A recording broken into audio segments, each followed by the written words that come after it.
Okay, bago tayo magsimula, klaruhin lang natin. Ayoko talaga mag-workout, pero gusto ng abs ko. Push up, simpleng galaw pero ramdam mo agad yung bigat ng buhay. Sakit sa dibdib. Hindi yan sa pag-ibig. Chest gains yung base. 1 rep, 2 reps, hanggang sa di mo na alam kung katawan mo ba yung bumabagsak o pangarap mo. Unang set pa lang to. Pero hindi tayo nagre-reklamo. Bawat ulos dagdag lakas. Bawat rep mas malapit sa formang gusto ko. Hindi ito para sa likes. Hindi rin para sa iba. Para to sa akin. Sa tamad na piniling gumalaw.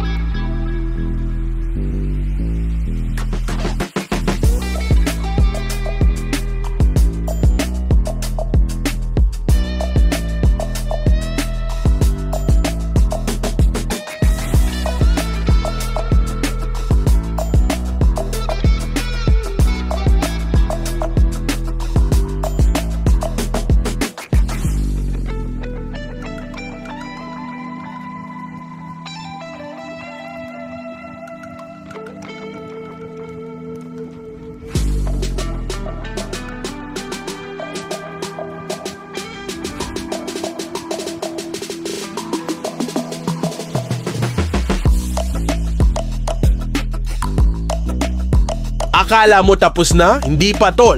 Kung gusto mong lumakas, ulitin mo. Walang shortcut sa forma. Second set. Mas mabigat, mas masakit. Pero dito mo malalaman kung sino talaga ang gutom. Yung iba susuko. Ako, pipihit lang ang anggulo, tuloy pa rin ang buhat. Tamad ako, pero hindi ako mahina. Round 3. Dito na nagkakahiwalay ang gusto lang sa talagang gusto.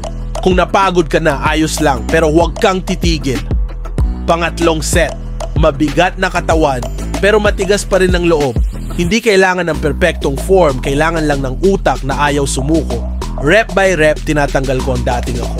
Yung tamad? Nandiyan pa rin, pero ngayon may progress na. Lazy Pump PH. Hindi kailangan sipag, basta may buhat.